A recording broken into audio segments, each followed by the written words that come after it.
morning, boys and girls. I hope you're all doing very well on this Sunday morning. Well, we have learned in the last 2 weeks a lot about Jesus, that he is the promised Messiah, promised King, but that he is God as well. And we're going to see now how he actually fulfills what is said in the Old Testament, a prophecy. And a prophet was speaking about the Messiah was to come. Now, a prophet, I don't know if you guys have heard what a prophet is, but a prophet was somebody who would speak God's word to the people. So he would be like God's mouthpiece. He would speak God's word to his people. Today, we don't need that because we have the Bible. That's God's word for us. The whole Bible is actually, you could say, like a prophecy, because all of it is God's word, God speaking to us. And we don't need more than that. The Bible is completely enough for us. But in that time, they had prophets who spoke the word of the Lord to them. And we're going to see how there was one prophet called Isaiah who spoke things about this Messiah, about this king that would come. And if you listen to it now, you will actually hear it's exactly the kind of things that Jesus has been doing, that we've been learning about in our lessons. So of course, we read out of the Bible. God is now speaking to us. And firstly, we're going to look at this book called Isaiah, which is in the Old Testament. Isaiah 35, verses 5 to 6. Isaiah 35, verses 5 to 6, and we'll read out of the New International Reader's Version, which is always can be found on the YouVersion app. So let's listen what Isaiah said about this Messiah, about this king that would come. Isaiah 35, from verse 5. Then the eyes of those who are blind will be opened. The ears of those who can't hear will be unplugged. Those who can't walk will leap like a deer. And those who can't speak will shout for joy. Water will pour out in dry places. Streams will flow in the desert. Now, do you remember we learned about Jesus making a blind man see? We heard about Jesus opening the ears of those who can't hear. We've heard of Jesus who helped somebody who wasn't able to walk. He made somebody able to walk again. Spear told you that lesson about the man that they brought in through the roof, and Jesus helped him. Jesus performed a miracle so that he could walk again. And next passage we're going to read now is out of the New Testament, Matthew 15, verses 29 to 31.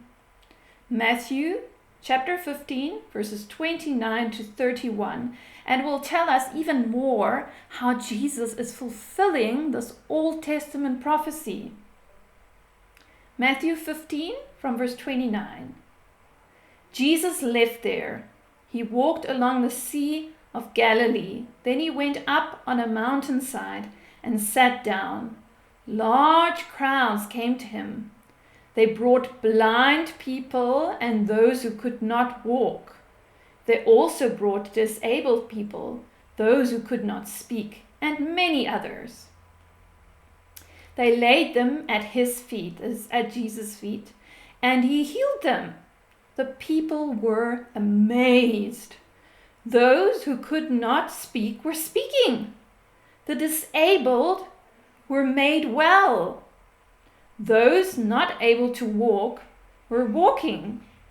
Those who were blind could see. So the people praised the God of Israel. So we can see how all these words that the prophet Isaiah spoke is coming true in Jesus. And we can see because he does these miracles, he isn't just the Messiah or the promised king. he is God himself, the Son of God. Now there was a prophet that came just before Jesus, and he was called John the Baptist. And at some stage, he was arrested and he was in prison. And he was starting to wonder, is Jesus really the promised Messiah? Is he really the king? So he started to wonder and doubt. And this is what we read in Luke 7, verses 18 to 22. Luke 7, verses 18 to 22. John's disciples told him about all these things. So he chose 2 of them. He sent them to the Lord. John told them to ask him, "Are you the one who is supposed to come, or should we look for someone else?" The men came to Jesus. They said, "John the Baptist sent us to ask you, are you the one who is supposed to come, or should we look for someone else?" At that time, Jesus healed many people. They had illnesses, sicknesses, and evil spirits. He also gave sight to many who were blind. So Jesus replied to the messengers, "Go back to John. Tell him what you have seen and heard. Blind people receive sight. Disabled people walk. Those who have skin diseases are made clean," like we learned about the leper. "Deaf people hear. Those who are dead, like we learned last week, are raised to life. And the good news is announced to those who are poor." Now, boys and girls, these miracles are amazing, and they're supposed to show the people that he is not just the Messiah, but that he is just a promised, that he is God as well. He is God's son. And the biggest miracle we should remember is not actually one of these, him making the blind people see, him letting people be able to walk again, making people alive, but the actual thing that he does in our hearts. That is the biggest miracle, when Jesus comes into our lives and changes us completely. Remember, we talked about that we are sick with our sin, that we are dead in our sin. And the biggest miracle is God actually making us alive again, born again from the inside.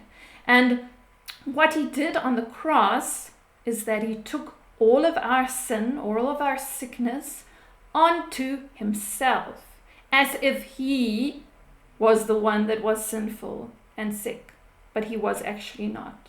How amazing is that? So he took our place on the cross to die for our sin, so that our lives can be changed completely.